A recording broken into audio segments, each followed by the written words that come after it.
ça me va bien comme ça, c'est un bon contrat.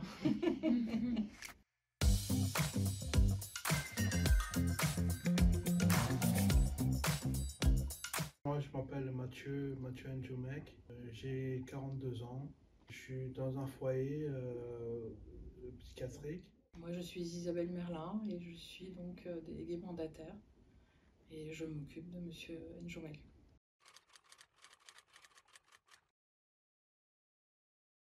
Oui, moi ça a commencé il y a longtemps, vers à peu près 2002 à peu près.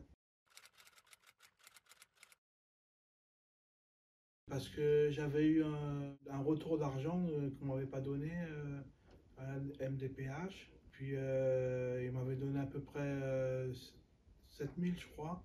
J'avais tout dépensé à tort à travers. La moitié de mon argent était parti. Alors ils m'ont mis une chef de tutelle, quoi. Sur le moment, j'avoue, j'étais un petit peu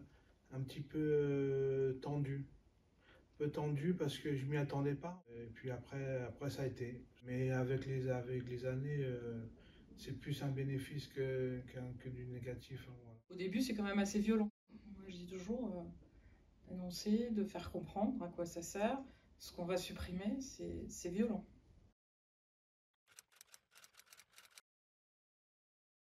Monsieur Ndjoumek fait partie d'un foyer, donc bon, le suivi est un peu plus particulier, dans le sens où il a des référents, il a des éducateurs, donc je suis non seulement en relation avec Monsieur Ndjoumek, mais aussi avec ses éducateurs, pour voir les besoins, l'évolution. Je suis convoquée une fois par an pour faire une synthèse de la situation.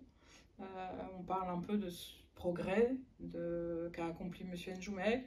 On me demande comment justement il a su gérer son argent, comment les choses où on va lui donner un peu plus d'autonomie. Parce que bon, pour moi, le but, je trouve, de notre mission est de donner le plus d'autonomie possible à la personne. Et ça va être sur son argent de vie. Par exemple, je sais qu'avec Monsieur Ndjoumek, il avait des fois des projets. Donc, c'était de dire, voilà, est-ce que on diminue votre argent de vie pour que vous puissiez mettre de côté, ou est-ce que vous gardez votre argent de vie comme d'habitude et vous mettez un peu de côté pour arriver à la chose dont vous avez envie. À ne pas dépenser trop, moi, j'arriverai pas à gérer mon compte en entier. Non, je peux pas y arriver, non. Ça fait des années que je suis sur curateur. Et puis, voilà, quoi, c'est mieux comme ça. Ça m'apporte beaucoup de petites choses. Au moins, je dépense pas tout d'un coup. Surtout les papiers. Les papiers, c'est difficile pour moi. Je comprends pas grand-chose au papier des fois. Alors, Oui, mais vous demandez, c'est ça qui est bien, vous demandez des explications. ouais. Vous demandez des explications, de comprendre le mécanisme. Ça me va bien comme ça. C'est un bon contrat.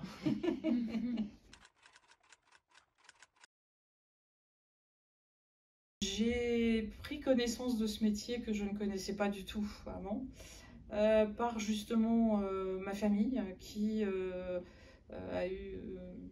on a eu des personnes qui étaient en difficulté pour remplir des papiers par le vieillissement de la personne. Et je me suis dit, c'est un métier où justement les gens ont besoin des autres. Et je voulais aider les autres, donc je me suis rapprochée de ce métier. Donc j'ai fait la formation et puis après, j'ai travaillé dans des associations.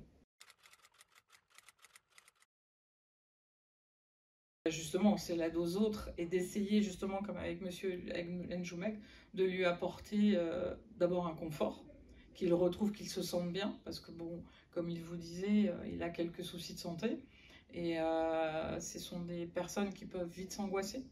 Et justement, d'avoir un curateur, ça les aide à se stabiliser au niveau aussi émotion et d'apporter justement qu'ils récupèrent aussi de l'autonomie. Tout s'est bien passé pendant ces années-là. Et puis si c'était à refaire, je le referais. Et surtout de dire oui, ne pas